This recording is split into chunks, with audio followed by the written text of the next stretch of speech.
Hi, I'm Captain Rick Riles, welcoming you to another edition of Florida Sportsman Action Spotter Podcast. Here's the plan for this afternoon. We're going to take a quick trip over to Paradise and check in with Craig Sutton to find out how the marlin are biting in Nosara. That's my idea of a billfish dream destination. I want you to hear how it's going. Then we're going to come to Northeast Florida, work our way down the East Coast, through the Keys, up the West Coast, and out the Panhandle, getting the latest word from what this water temp drop has done to the fishing, what's going on with that. And I've also got a question for the guys. All of our guys are lifers. They've been in this business their whole life. We've had so many incredible innovations in the last 15, 20 years. I want to know which one has helped their fishing the most. I know for me, probably it would have to be the better electronics, the GPSs now. The fact that we can fish spot after spot after spot. Not only that, return to it whenever we want to. Gosh, you'd have to include the trolling motor, I guess, in mine because it's an important part of my bottom fishing.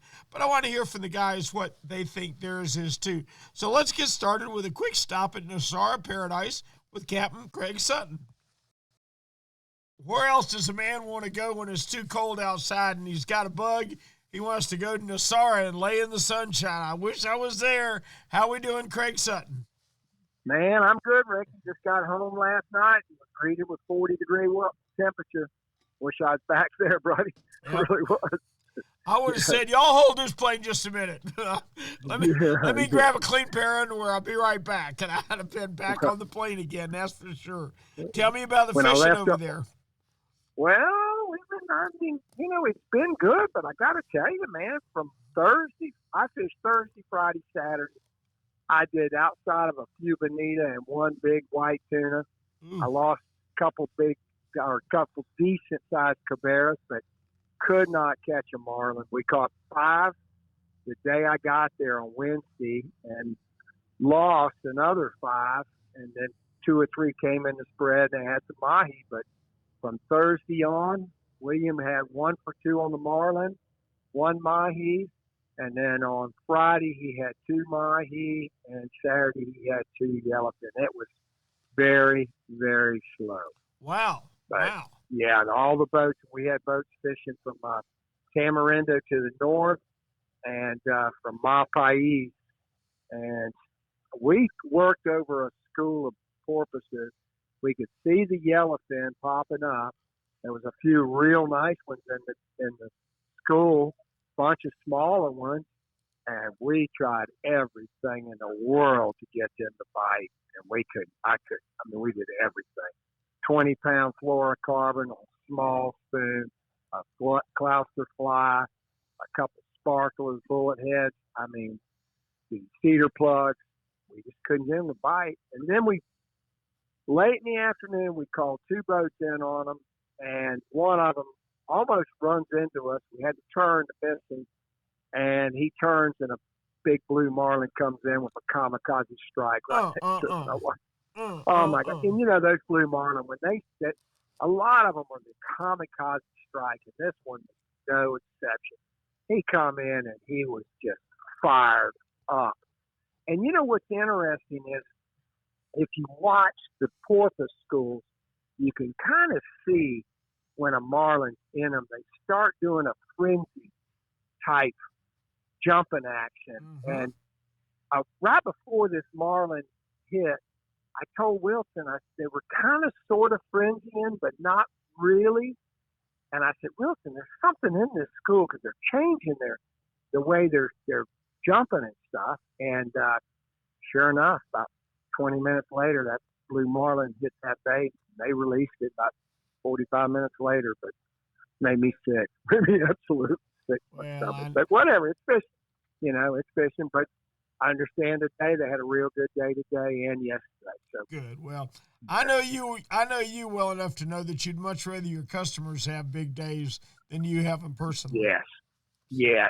We had a group out of Jacksonville, and they caught on the one day when it was kind of slow for everybody. They caught 2 mahi, and one of them was 38 pounds. The other one was like 41. So, that's not a bad day. No, that's very good ones right there now. Yeah, but myself personally, I was thinking it up. Mm-hmm. Mm-hmm. Well, I learned a long time ago the secret to catching blue marlin, so it made me a whole lot better blue marlin fisherman. So I'll share. Well, you want to share it with me now, or you want to wait later on? Well, I guess I can tell you because you and I are like best friends and all. Drive the boat over the top of a hungry blue marlin. Works every time. Well, yeah, well, I think we drove it over there. We had to veer off to keep from hitting another boat. We were trying to be nice to, and, but he was the only one in that school. We ended up working it over till about 5:15 that day, and which finally threw the towel in. And then Saturday afternoon, had a nice cabera hit my day week, a blue runner, and it bit through the bridle. They can do that. They can do that. But that's fishing. Yep, you're right. You're right, Craigie. But sailfish, I've learned so many different finesse methods, and you do this, and you tease them doing that, and you drop it to them, and you take it away. You go through all the marlin. You just get out of the way. I mean, just get out of the way. Yeah, he's gonna eat. Yep. Yep. When they're gonna eat, they're gonna eat, and it's a kamikaze strike. It's a strike that once you see it, you become very addicted to it. I got addicted years ago. Oh yeah, me too. Me too, no doubt. Yeah. Craigie, we appreciate it. Please tell me we can check with you next week. I'll look forward to it, Ricky. Your fishing's going to get better. Our thanks to Craig Sutton for a great Nosara report. Time to come to Florida. Hit the northeast corner and check in with the extremely knowledgeable podcaster, Captain David Voorhees, one of my favorite people. David, how are you? Hey, Ricky, I'm trying to stay warm, buddy. Woo! It's wintertime here, isn't it? It is. We had our coldest temperature this week, which, got our first, they said our third freeze, but at the beach, it was actually our first freeze. Yep. This freeze actually made it all the way to the beach, yep, which is very unusual being so close to the ocean and the intercoastal. We normally, it's hard for us to freeze, but sure enough, woke up this morning, there was ice on the boat and frost in the trees and on the grass. So, it was cold. It got cold. Got to do some good fishing this week. We've been getting a little bit colder than normal winter. This is one of our colder winters we've actually had in quite some time. And I really thought the water temperatures were going to be a lot colder than they were, Ricky. But when I got out there, we were still in the, low to mid 50s, 54 degrees, 53 degrees, which, to me, that's for this time of year, for as cold as we had it, that's not too bad. Mm-hmm. And I tell you a little story. Let me tell you, it's that my word for the week is perseverance, because I'm telling you, I almost gave up on the charter. It was that tough fishing. And and I told my clients, I said, when you find we got to go find the fish. In other words, these fish this time of year, mainly the redfish, they really don't move that much, Rick. Right. They're going to find these deep holes. They're going to hunker down in them, and they're going to just stay there. Very little movement out of these fish. So you got to go find them. And sometimes you can be, 10, 15 feet off of these fish, especially when you're jigging down there in that deep water, and not catch a thing. But, we went to several of my really, really good spots, some of the deep holes back in the creeks, and just kept striking out, and finally got to the fourth hole. And, finally at that point, the guy in the back, he goes, boom. He said, I just got a bite. And, I wasn't expecting this rod to go down or do anything. I said, well, just hang on. Let's see if he comes back for it. And sure enough, came back, and we ended up catching our first red. So I'm thinking, well, let's stick around here. I bet you there's a group of fish in here. Ricky, we sat in one spot for probably 2 hours, probably better than that, in one hole. And it was about a 14-foot hole, and caught probably 21 redfish, all of them in the slot. Ooh, that's a fine spot, man. Yeah, that's a good school of fish. And I kept saying, well, you guys, should we go? Y'all want to go see something else? And I'm like, no, guys. I mean, we weren't, we were getting a fish about every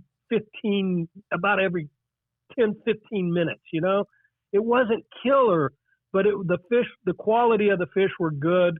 You really had to work slow. You had to wait for them to bite. In other words, what we call dead sticking. There's a lot of that this time of year, But the secret was moving around and moving slowly in small increments and just sticking with it and sticking with my game plan. I never, I took them up onto the flat so they could see, see the mud flats. And as soon as we got up onto the mud flats, it was just void of life. And I knew right away, guys, these fish they're hunkered down in these deep holes, and that's what we're going to do. And it ended up paying off big time. Wonderful. So the tip for this week is if they're not up on the flats where we want to see them this time of year, they're going to be in the deep holes. Hey, David, I got a question for you, and you and I have discussed this before.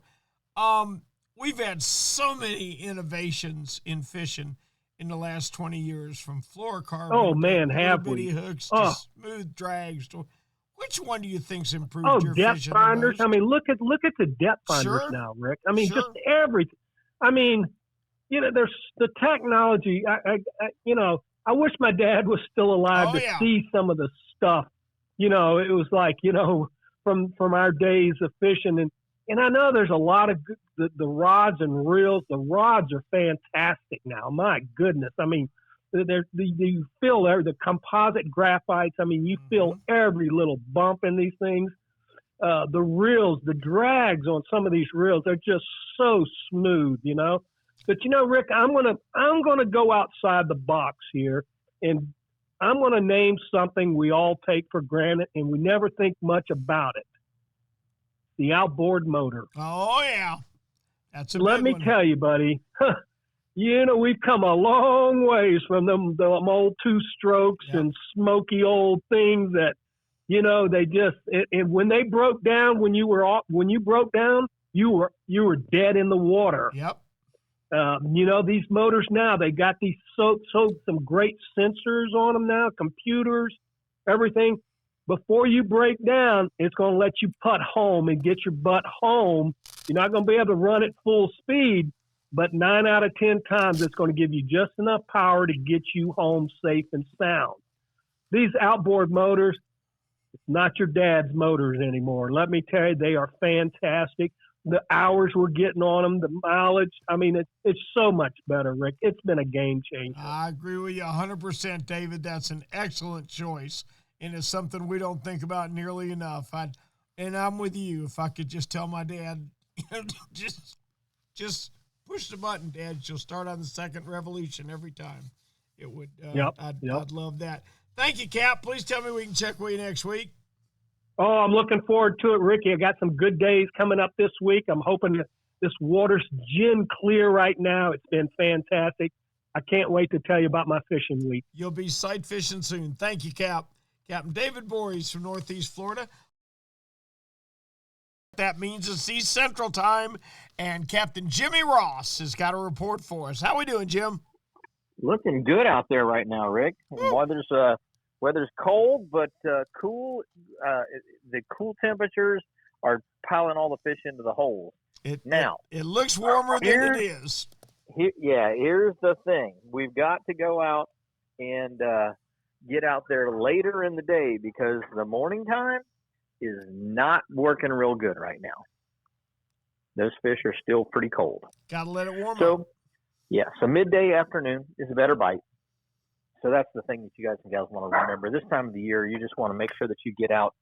You don't have to be out there at the crack of dawn. You can get out there later in the day and not have a problem whatsoever. All right. What are you catching? Well, mainly sheephead, black drum, speckled trout in the lagoon systems, mangroves, and docks. Anything that has hard structure seems to be working better right now than soft structure. So those docks, those roots for those mangrove trees, those rocky areas, the mangrove branches out that extend out into the canals and things like that, they don't seem to be hanging, like the snook don't seem to be hanging up under them very good. They're all holding way in tight against the hard root masses and harder structures. That seems to be the key right now. I got you. All right. Is it mostly live baiting or is it artificials? It's all live bait right now. Live shrimp, or even peeled shrimp. Today, they were hitting a peeled shrimp better than fresh peeled shrimp better than a live shrimp. Uh-huh. And I was just kind of ripping the heads off of them, just tearing them in half, that kind of thing. Get a little, put it up in there, get a little scent. They'll come over, they'll look at it, they'll sniff it a little bit, and they'll go, well, I guess I'll eat it. It is not an aggressive bite by any means. You got it. Okay. Is it primarily now it's speckled trout in that scenario, right, Jim? No, the drum and the sheephead will do the same thing. They'll really? come over and they'll look at it, and they'll inspect it. Yeah, you can see them moving around under the branches. You want to get in anything that has a southern exposure to it, that has some sunlight shining on it, is going to be a half a degree or a degree warmer than something that doesn't. So any type of a southeast or southern exposed piece of land is what you want to target, and have some deeper water next to them. So residential canals, shorelines that have dredge holes, even seawalls, because seawalls will hold more heat. That concrete and steel and the different materials that they use will hold more heat and radiate that back out into the water system.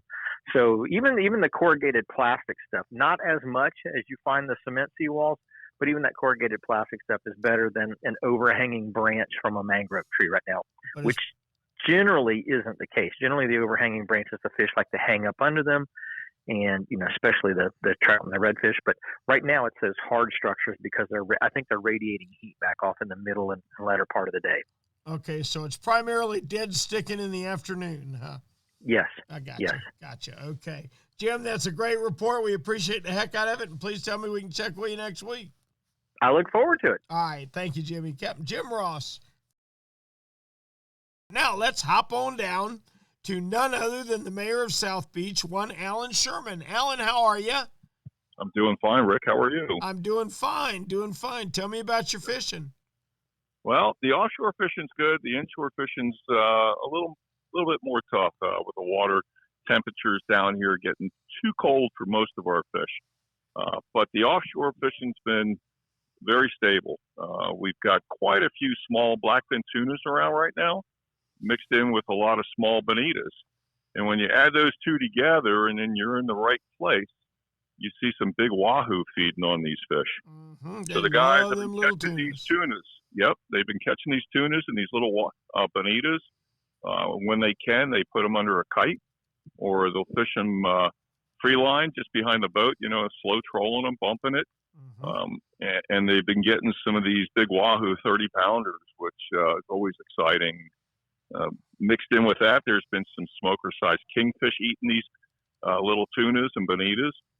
And then there's been, of course, the sharks and barracudas, occasionally a dolphin, but, you don't see, or you wouldn't think of a dolphin eating one of those bonitas, but the big guys do. Did you hear about our wahoo up here? No. Tell me about it. How about a 127? Is that a good one? I think that's a world record almost. No, it's not. It's not a world record. It is a Northeast Florida record, but it is certainly a monster. Did he eat a bonita or a tuna? High-speed lure. A high-speed lure, Yep. Gotcha. Mm-hmm. Well, that's pretty cool. Yep. Some of the guys will take those little bonitas here. Right. I don't know if you guys do that up there, and they'll drop them on a wreck to the bottom, and they'll get some big black groupers, which, of course, it's catch and release right now. But they'll also get some big amberjacks on those little bonitas. So that's another thing these guys are doing. They're trying, they have to get a little creative to come up with a catch right now. The weather keeps changing on us, big winds from the northwest and then from the north. And the sailfish, that's the other fish that's been feeding on these bonitas and tunas. So they're catching some decent-sized sailfish out there right now. Most of the action, go ahead. I tell you, I look forward to the winter every time. I love the first 2 or 3 fires in the fireplace, but I'm sick of it now. It can go away. Yeah. Well, I can't even imagine what it's like up there because, I get really cold down here when it hits the 50s. I don't like bundling up. I prefer, a long sleeve shirt to protect me from the sun, but I want to have shorts on too, and be comfortable. And this is not comfortable, where you're putting, jeans on and a rain suit to protect yourself from getting wet. But, we got to put up with it. The fish that's lacking right now are the mackerel and the bluefish. We just don't have them. Can't really say why. We had a big shrimp run a week or so ago, and that's tapered off now. Maybe we'll see another one on the next cold front that's coming in a couple days. But we just don't have the mackerel and bluefish in the bay. And that's a big fish for me this time of the year. We don't have the sea trout because we don't have the grasses to fish. So the mackerel and bluefish would normally keep me going for a few months here, and we don't have them. So I'm having to stick my nose out in the ocean, try and get, just on the beaches, maybe in the ocean inlets where there's been some tarpon around and a few big snook. But the inshore fishing's been a struggle. Yeah, that tell you what, this cold weather, it tightens up your choices a little bit, doesn't it? That's for sure. But we'll get through it. Oh, yeah. We'll get through it. Cap, we appreciate it as always. Please tell me we can check with you next week. I look forward to it, Rick. Captain Alan Sherman. Before we head on down to the Keys to check in with Brandon Storm, let's get a word from Shimano. There's only one thing just about all our podcasters have in common. We all rely on Shimano gear when the best day is on the line. Whether it's Jim Ross chasing a tarpon with a Saragossa spinner, Alan Sherman catching muttons on his bait runners, Shimano gear is everywhere in Florida. You see, Shimano builds a reel for just about every fish that swims off Florida, and it seems like every year they come out with new models with names that take me 6 months to learn how to pronounce. Well, you know what? There's also a couple models that have stood the test of time and stand at the top of the brand even today. If I'm fishing an inshore spinner, be it fresh or salt water, you can count on the fact I'm throwing a Shimano Stratic. It's just because it's been around the block and it never fails. And if there's a blue water boat looking for a sea monster, I can almost promise you there's Shimano Tiagras pulling the big fish baits. Why do the best blue water guys count on Tiagras year after year?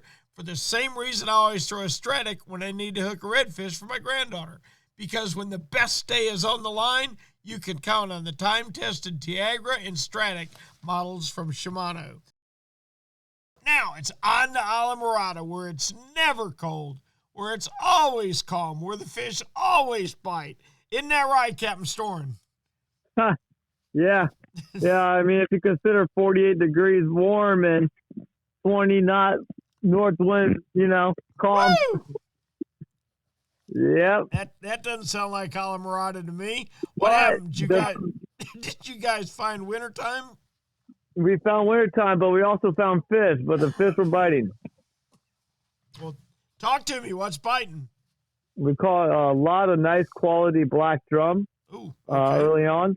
We also, while slowly moving shrimp on a jig out on the bottom, caught a 50-pound tarpon. Wow. And 58-degree water. Sweet.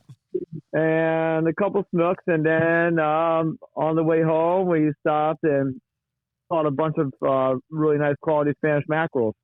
Oh, that's good. That's a good eating day right there. Hey, here's what I want you to do, Bean.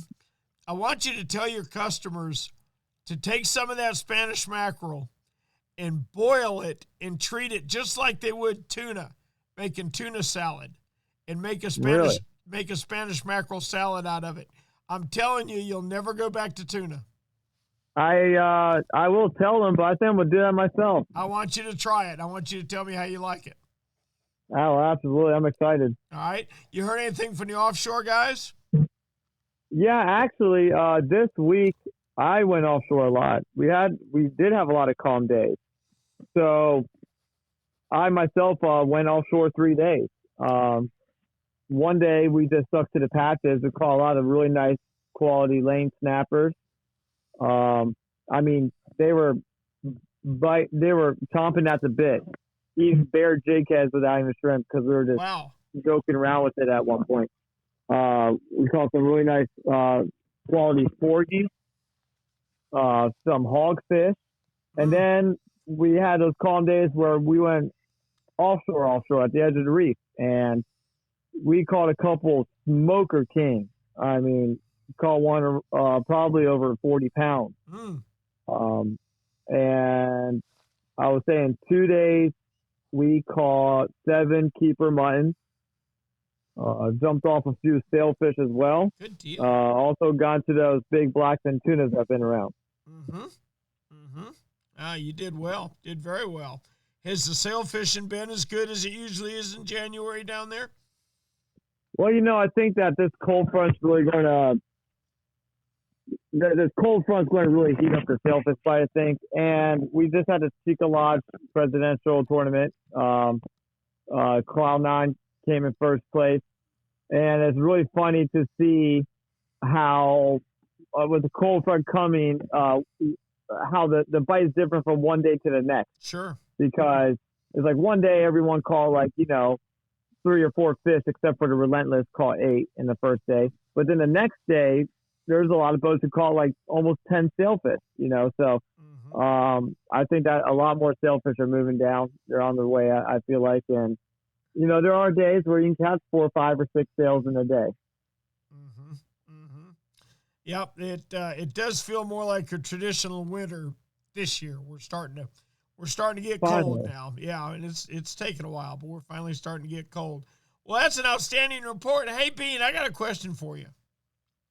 You've been around long enough to see some of these amazing changes that we've seen in tackle and gear and electronics and motors and just everything.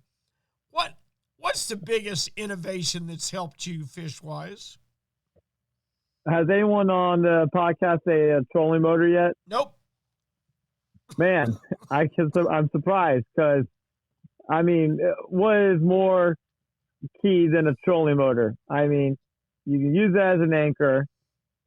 You can coast along some, mangrove islands so people can cast and retrieve. You have a stealthier way to approach fish if you're sight fishing. That was a key innovation is a trolling motor with a GPS spot lock. Especially when they put the spot lock on them. Yeah, and then the next thing I would say is a simple de-hooker. If I don't have my de-hooker on a boat, I am lost. Okay, I touch that de-hooker more than any other tool on the boat, and I remember growing up fishing, all we used were pliers. Right. You're sitting there, you're trying to dig around with pliers, and now you, especially backcountry fishing where most of your fishing is catch and release. Now you just get that de-hook around the hook, give the fish one flip, and there he goes. And you don't even need to touch the fish and wipe off their protective slime. You're gonna have to show me the kind that you use. You've always been a big de-hooker guy. Oh yeah, just put the de-hooker right around the hook, give it one flip, and they come right off every time. Yep, great point. All right, Bean, we appreciate the heck out of it. Please tell me we can check with you next week. Always. Our thanks to Captain Brandon Storn for a great Alamada report. Now it's time to swing on down to 10,000 Islands and check in with Steve Dahl. Steve, how are you? I'm doing great. How are you, Rick? I'm doing so much better this week. I can't stand it. Tell me about fishing in 10,000 Islands. Well, if you got a snowmobile and an ice auger, you might be able to get it done down here. Hey. There's a billion people north of you that want you to shut up. Okay? But I'm here. We don't want you to hear you crying about 58 degrees, okay? It was 33 this morning. Whoa, really? I actually had frost on my windshield for the first time in a long time. So, yeah, it was darn cold. That's for sure. But as such, we're going to get this. These things happen in Florida, and maybe not this extreme, but we definitely get cold fronts, and they tend to happen on what seems like on a weekly basis in January and February, and you got to adapt. And this is kind of what I always talk about fishing the moment and not the memory, Right. And it's you got to stay relevant and understand. We only got so many limited days. For the weekend guys, last 2 weekends ago it was awful. This past weekend it was awful, and this coming weekend doesn't look much better. So, you're just going to stay home? No. And I applaud the guys that go out and try to make it happen. And you just have to exercise some different things. And the number one thing in anywhere fishing these extreme cold fronts is if you're going to go, slow down. And if you think you're fishing slow down.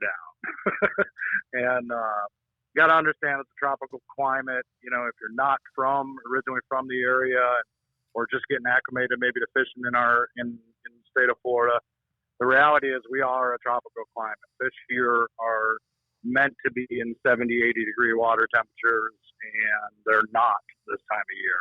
And so their metabolism is down.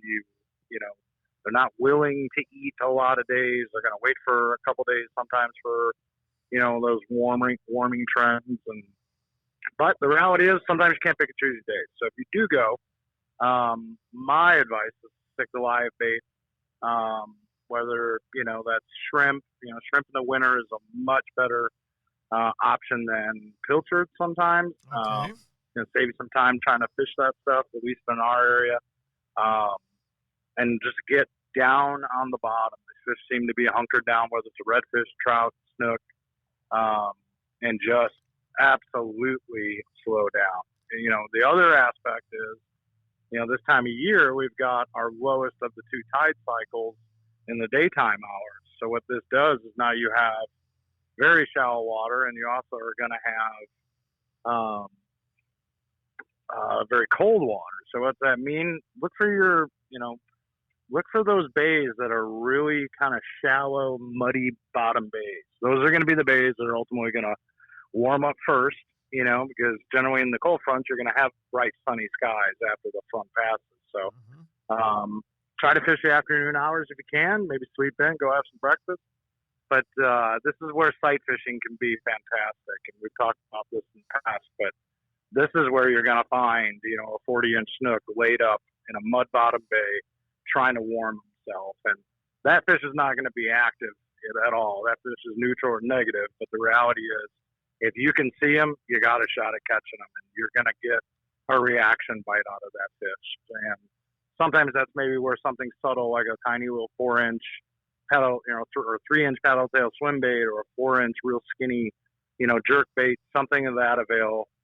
You know, precision cast, try not to spook them, but it'll get your knees, you know, shaking if you see that type of fish. Yeah. So, you know, the reality is you just got to slow down, you know, and, you know, sometimes, you know, this is extreme. This type of, you know, we're looking at, you know, water temps, you know, flirting in the upper 50s, you know, but it's gonna warm right back up. You know, it's when you get those really, really, you know, sustained cold fronts, that's where it's really going to hurt you. But if you can wait it out a day or two, wait for that sun to kind of warm up those bays again, you'd be shocked at what 5 degrees in water temperature can do for you. So. Yeah, we need to kind of remember that fish live in a much smaller range than we do. Whereas That's a great point. Yeah, you know, we may wake up to, like, you can't wake up to 33 one morning, well, you may wake up to 83 one morning. Fish are all kind of jammed into about a 20-degree range. It goes from 60 to 80, and boy, yeah. a 3 or 4 degree drop to them is like a 10 to 15 degree drop to us. Yeah, and we don't, you know, they don't have heat in their homes, and, right? You know, or in their vehicles, you know. So you really kind of have to think about it that way. And you know, they're still there; they can be caught, you know, albeit a little bit more difficult. But you know, slow and low, stay to the bottom, and you know, try to, if you have to fish the days right after the front, understand the sun will be shining. Try to find those shallow bottom bays that can warm up real quickly. Gotcha. That's great advice. Steve, we appreciate the heck out of it so much. Please tell me we can check with you next week. Oh, I'm looking forward to it. I'm going to take off the mittens next week, and we'll be ready to roll. I hope so. Captain Steve Dahl, thank you, buddy. Now, let's hear Southwest Florida and one Greg Stamper. Greg, how are you? I'm doing very well, Rick. Good to hear from you. Good to hear from you. How's Snook Stamp Charters doing? Snook Stamp is cold. I'm driving home right now, and I'm still thawing out. I haven't used my heater in my house for a long time, and I've had on a couple times this week, Rick. Well, I believe that. It's been plenty cold up here in Jacksonville, I promise you. Has it affected your fishing? Yeah, it has. You know, we continue to have these really low tides, and these winds from these cold fronts have really mucked up the water a lot. I don't think this is going to change for another week or two, but we'll see. The one thing I can tell you is I'm very happy that we can still rely on our trout bite. We're catching a lot of nice trout continually in the shallow waters, using those popping corks with live shrimp. Interestingly enough, this week we saw very, very few bluefish, very few ladyfish, very few pompano in those same areas where we had been catching them. And a word of advice for anybody right now, if you catch a ladyfish, make sure you keep it. I don't care if you take it home and freeze it, but what you're going to have to use right now for our redfish, because of the water quality, it's so dirty, is cut bait. There's nothing better than a nice piece of cut ladyfish on a 2-aught circle hook sitting up there on those mangroves or on an oyster bed shoreline. Mm-hmm. Yep, when they can't see it, they'll smell it and come find it, won't they? That's exactly right. And even now, because it's been a little difficult to even get those things, those ladyfish, if I catch more than one or more than two and I don't use them, I'm taking them home and I'm freezing them until I know that I can get back on them easily again. Oh, yeah. So that's something that I would highly recommend to anybody who's fishing our area, especially when the water is really dirty. Now, there's not a lot to talk about offshore because it's been so rough and so windy. There hasn't really been anybody doing that. And I can tell you most of my inshore guys, they've had a little hard time too because that water is dirty out there. There has been a few days they've been able to get out there. There has been a few triple tail caught, but very little of anything else other than some mangrove snappers and some sheep's head on them rock piles. And I know it's tough for them, Rick, when I see tower boats back in my neck of the woods and sitting in 2 feet of water, catching trout and going after the same stuff I'm going after, red snook. Yep, you can tell that's not where they really want to be. That's for sure. Yeah, but absolutely. Yeah, it looks like we got the front stacking up one behind the other one here for the next week or so too. I don't know how much. Yes, sir. Yeah, we've got probably 2 more fronts this week. That's not going to help the water quality by any means. It's definitely going to keep things mucked up. But I mean, it's January. We got February to get through, and then things will get better for us. I just can't wait to start getting bit by mosquitoes and no CMs again. And that's when I know everything's going in the right direction. Well, that's about right. Greg, what's your toughest month? What month do you usually get the fewest number of days out? We're in it right now. This is the time, typically this time of year, these cold fronts, they're not as consistent as they have been. Unfortunately, we've had a lot of them seems like every 3 or 4 days we're getting blown out. I can still hide in the back bays, but it really hurts the nearshore guys, especially the offshore guys. And the wind really for us, Rick, is continually coming and going until we get through March, and then things start to pan out a lot easier and things get a lot better because, it warms up. The cold fronts don't quite make it to us, and everything gets a little bit more consistent overall, the bait, etc. Yep, April can't get here fast enough for me. All right, Cap, we appreciate the heck out of it. Please tell me we can check with you next week. Absolutely. Tight lines, Rick. We'll do it. Thank you, Greg. Our thanks to Greg Stamper for a great Southwest report. That means it's West Central time in one Ray Markham. How we doing, Captain Markham? Fantastic, brother. You're sounding a whole lot better yourself. Well, I'm feeling better. There's no doubt about that. That's good. That's a good thing. You know those first couple of days after you've been sick, when you feel better, you feel so good you can't stand it? Yeah, I know what you mean. That's kind of how I feel, but I'm a whole lot more tired tonight than I was this morning, but that's okay. Tell me what's going on with you fishing. Well, I'll tell you something. We've had some of the coldest weather in the past week that we've had all year, all season. And I kind of think that's a good thing. In some respects, if you're that guy that's still out there in 40-degree water temperature and water temperature that's in the middle 50s and trying to catch a snook, good luck. The lockjaw just went down. But for the same token, if you're that guy that's standing by the piling, dropping a fiddler crab on a sheep's head, you're going to be in luck. Because the guys that have been fishing sheep's head in the last 4 or 5 days have really done well. So, that's been the best thing going whenever we've had bad weather. The guys, I feel sorry for the guys trying to run offshore trips. Last week they were encountering some waves offshore in the Gulf 15 to 18 feet high. And thank God everybody was, they were all tied up at the dock. So they were seeing it. They were looking at those buoys, and you gotta always keep an eye on it. Yeah, I bet you they were 0 for net last week. I doubt that they. Well, there's a few guys that did some nearshore trips, and almost everybody I talked to who ran offshore said the water was churned up even out to almost 200 feet of water. Wow. And that's unusual because usually by the time you're out to 80 or 100 feet of water, it starts to clean up. And but those guys that stayed near shore, I say less than, say, 80 feet of water, they had to work hard at it. They got some decent red grouper. They had a lot of lane snapper, some big mangrove snapper, some porgies, a little bit of everything, and a few hogfish. So not really anything to write home about all day, but in that kind of conditions, they did exceptionally well. So guys are still struggling here with trout. Okay, all right. Your trout is that because of the dirty water, you think, Ray, or the cold water? I think it's a combination of a whole bunch of things. I think when we had that red tide, it pushed a lot of fish north. Sure. Because the guys to the north of us, from the north end of Pinellas and South Pasco, have had some excellent days of fishing with trout. Not just small trout, but big trout too. They're even seeing some in the 26, 27-inch range. So, there's hope yet, but I mean, it's going to take quite a bit of time for those fish to migrate and fill up all the areas that were voided by the combination of the fish dying from red tide and those that moved out.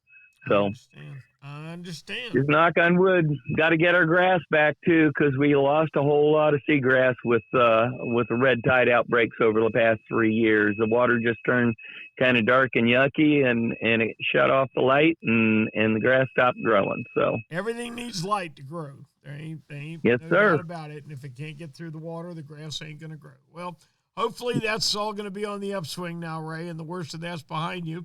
Certainly, we can't complain that it hasn't gotten cold enough this winter, because it has. So we'll see what happens from here. But if it's all right with you, we'll check. Go ahead. I'm sorry. Yes, sir. Yes, sir. And I'm looking forward to my Duke Energy bill this next month. So. You got it. All right, buddy. We'll check in with you next week. Thank you, Ray. Yes, sir. Take care, buddy. Captain Ray Markham from West Central Florida. You know what Yamaha Outboards love? The genuine formula and consistency of Yamalu marine engine oils. What? Outboards are subjected to punishing conditions like high loads, salt, and humidity, a mix that automotive oils can't handle. Yamalu full synthetic and marine performance formulas are certified to protect against friction and corrosion for reliable performance every time. Find Yamalu marine oils at your nearest Yamaha Outboard dealer. Locate them at yamahaoutboards.com/dealers. Yamaha. Reliability starts here.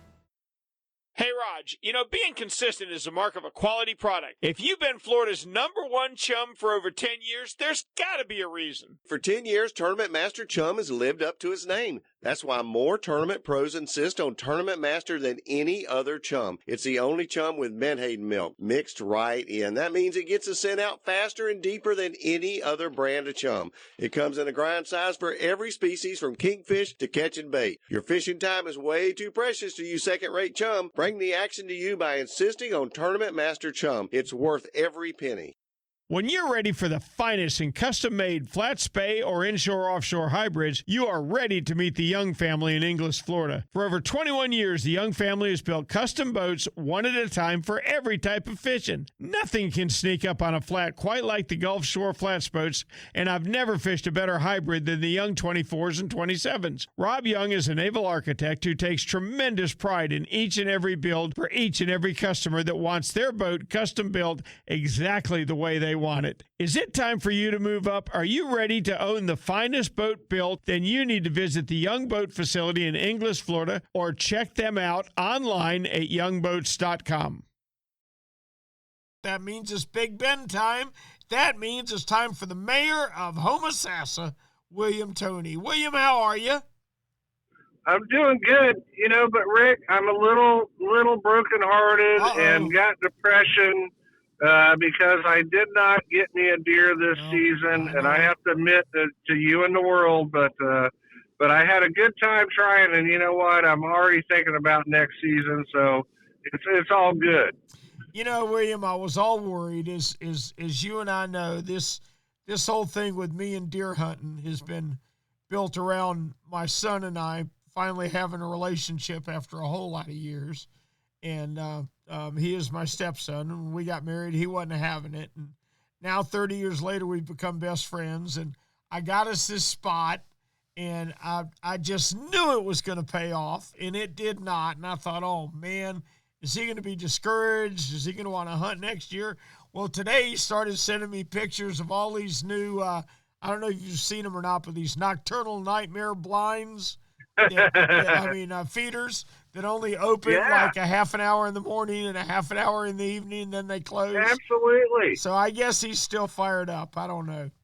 But well, it's that, hunting and everything that goes in hand with it, being outdoors, the weather, and at our hunting camp, the charter camp up in Gulf Hammock and Waukesha there, it's about family. And if we get deer, we do. If we don't, we don't. We still have a good time. And, yesterday as we closed the camp down, I was the last one to leave. Oh. And my dad was leaving before me. And I'm sitting there. It was very cold up. In fact, it sleeted up here on Saturday night. Wow. That's how cold it was. So my dad said, son, he goes, you know what? I remember I was the last one to lock the gate of the camp, and I would cry all the way out to English. And I just about did myself, too. But you know what? It just makes it, the hunting and everything, and the tradition of it is very deep here on the Big Bend, that's for sure. Yep, it is. It's I don't know how to describe it, William, really, but it's almost an emotional sport, isn't it? It absolutely is. Highs and lows, and the old cliche, the thrill of the chase. Yep, it sure is. It is the thrill of the chase. Yep. Oh, I love it so much. Tell me about your fishing. All right. Well, fishing here on the Big Bend's been very cold. So, we've had such a mild winter. It finally got to where I believe we're going to have a big push of fish coming up into the rivers. Now, our Homosassa Guides Association has been doing what we call our kids trip, and every year we take out all the fifth grade classes of Citrus County, and we do it through the Citrus County Education Foundation. So we take all these kids out, and then we bus them in and take them up there to Homosassa Springs, and actually have a group up in Crystal River also. There's that many kids now, and what I've seen, there's been some snook up there, some mangrove snapper, and big jack crevalle. And it's the only warm spot there is. But now as we're getting to another front this week, there's going to be more fish in the river. And what I always tell people, that northern-facing shoreline where that sun hits down is going to be the key to catching fish. And I'm looking forward to it because it's going to push a lot of those trout that were on the outside edge back up into our rivers. And one river that's pretty famous for getting big trout in winter is the Steenahatchee River. And I bet you up there, up towards Seahag Marine and that big hole, there's actually some trout in there. And it's a slow fishery. You've got to work that lure very slow and wait for that little tick in the line to catch that fish. Would you rather fish artificials in that situation, William, or what about a live shrimp? Live shrimp, it's a toss-up. I'm an artificial guy when it comes to catching trout. And you can put a shrimp down on the bottom and everything, and you're probably going to have a better chance fishing that way, getting black drum or redfish or something like that. But when it comes to trout, I don't know what it is. I strictly like artificial with them. The Meridine XL or just the plain size Meridine works slowly, works very well. Even a jig with the Mirror Little John, and we use a lot of watermelon red flake in this area, works well. There's some of the deeper holes in the Homosassa River that they just stack up in there when it gets really cold. But you have to consciously slow your bait down. And that's what I tell my anglers on board. When I mean consciously, that means you got to think about how slow you're working it. And it's almost, there's a happy medium. If you work it too slow, you're going to get hung on the bottom. If you work it too fast, you're not going to get that bite. So you have to get it down in that water anywhere from 8 to 12 feet, and it's a little vertical, and that bite is just a slight tick in the line, and that's what we're looking for here. But we also got sheep's head a little bit out deeper also. Gotcha. Okay, well, you know what? It's been very consistent around the state today. Everybody telling us the same thing. Slow it down. The fish metabolism slowed up with this cold weather. Slow it down.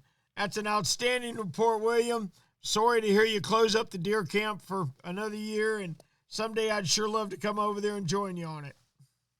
Absolutely. You know what? We can get over there right now. We got a whole month here on the Big Bend of small game, and sometimes those squirrels that were barking at me, it's now time for revenge. Revenge of the squirrel. I'll tell you right now, I have learned that my feeder will hold 6 full-size squirrels at a time. They can all pile in there. I know what you mean. All right, bud. We'll talk to you next week. Yep, you can count on that. All right, we'll talk with you next week. Captain William Toney. Our thanks to William Toney, where he says things are downright chilly. I'm sure they're a lot warmer up where Kevin Lanier is. Kevin, did you go water skiing this morning? Actually, I went ice skating this morning, Captain Rick. I believe that. It was 27 degrees this morning when I got up and started to hook the boat up. It was hard to get motivated. Holy smokes.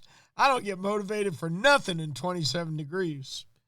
Well, you know, at the end of the day, when I look back how the day went, I probably shouldn't. I probably just should have went and got back into bed. Yep. Tell me what you caught. Well, we got a couple speckled trout. We had a few other takedowns, but seemed like it would be in the lake. That cold weather seems to have them fish lethargic. Bite's been really, really good over the last week, but I think these last 2 days of real frigid weather have kind of slowed them down. That makes sense. Yeah. It seems like just about everybody has said, first off, don't bother going early in the morning. It's been too cold all night. And second off, the longer you can wait, the better the bite gets in the afternoon. That's true. And I tell you what, the bites we did get were on the few shrimp that were still alive when we put them in the water. So it was definitely making a difference. But the inshore fishing up here has still been red hot for the guys that can get out there. Even the guys that are shorebound still. I mean, you know, we're catching everything from, pompano, mangroves, even off the shore. So it's been worth it for the guys, especially late afternoon bite. Yeah. Letting it warm up a little. Well, that makes sense. Kevin, what do you look for this time of year? Are your fish going to be up shallow where the sun can hit them? Are they going to be holding in holes? What's the key to fishing Northwest this time of year? You find your channels, fish the edges of those channels. Okay. It's been more come off the drop, and those fish are hanging right along that edge is what we're finding. All right, that makes sense. All right, we appreciate it. I'm sure the ocean's been closed all week. Won't be much to that for the next few weeks, I don't imagine. So please tell me we can check with you again for next week inshore. Hey, we'll be back next week if we don't freeze. You got it. Thanks, Kevin. All right, Captain Rick, we'll talk to you later. Our thanks to Kevin Lanier, where it was 27 degrees when he left the dock this morning. Woo! Man, that sounds like something out of Grumpy Old Men fishing in the ice shanties right there. Let's head on out of the Panhandle and see what Tyler Massey's up to. Hello, Tyler. Hey, Rick. How you guys? We're cold. What's going on with you? Yeah, about the same over here, Yep. Any fishing going on? Yeah, we doing a little bit of fishing, still, mostly inshore. These cold fronts make it a little more difficult to get offshore. I mean, it was nice the last day and a half or so, but we didn't have anybody running offshore. So inshore mainly, still fishing around the bridges, catching sheephead. We're catching some redfish and black drum mixed in there too.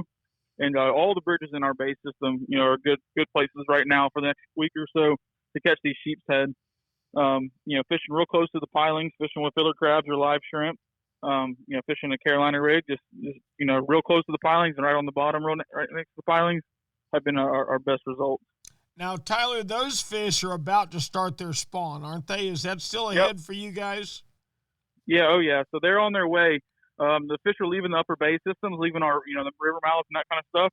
They're staging up on these on the bridges just for while it's cold a little bit, and once we get into early March, these fish are going to charge towards our pass, and they'll pile up in our pass and be excellent fishing right there around our rock jetties and the few piers right there by our pass, and it'll be great fishing for a few weeks down there. That's when we really catch them the best, but you got to work a little harder for them this time of year, but they're definitely can catch a few every day right now. Mm-hmm. Yep, and that's one of the few fish you can count on in the deepest part of the winter, isn't it? Yep, that's it. Yep, I got you. Okay. All right, Tyler, well, you guys keep the sheep's head straight, if you will, and we're going to look forward to an even better report from you next week. We'll be here, Rick. We'll see you guys. Captain Tyler Massey from out in the Panhandle. Hey, that wraps up our trip around the state this evening. But before we go, let's get a word from D.O.A. Yes, it is finally cold.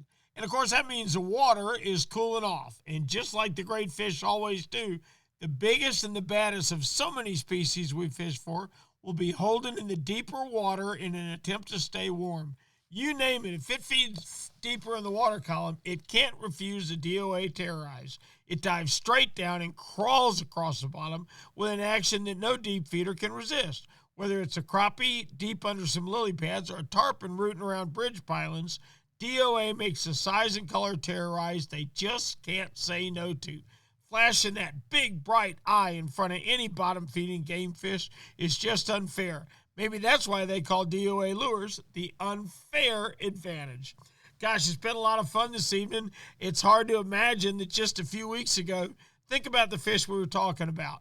Flounder, mahi, wahoo, kingfish, lots of fish that seem now to be so far away. We don't get a whole lot of winter in Florida, but we're in the depth of it right now, that's for sure. Everybody seems to have some sheep's head. Everybody seems to have a few redfish. There's a lot of sailfish to the southeast when you've got a boat big enough to get out to them. But that's the majority of what's going on the East Coast. On the West Coast, they're catching trout, they're catching sheep's head, and they're not catching much else. Hey, it's mid-January in Florida, and that kind of stuff is going to happen. One thing you can count on is we creep into February, the fish start to get uneasy, they'll start to bite better, and our lives will start returning to normal. I know I can't wait for next week. I hope you're the same way, too. Florida Sportsman Action Spotter Podcast is brought to you this week and every week by Yamaha. Reliability starts here. By Shimano, bringing people and nature together. By Tournament Master Chum, it's the best chum on earth. By Nosara Paradise Rentals, your dream billfish destination. By D.O.A. Lures, the unfair advantage. And by Young Boats. You want the finest in flats, bay, and offshore hybrids? You need to check out youngboats.com. Until next week, for Florida Sportsman Magazine, I'm Captain Rick Riles, and we'll see you on the rig.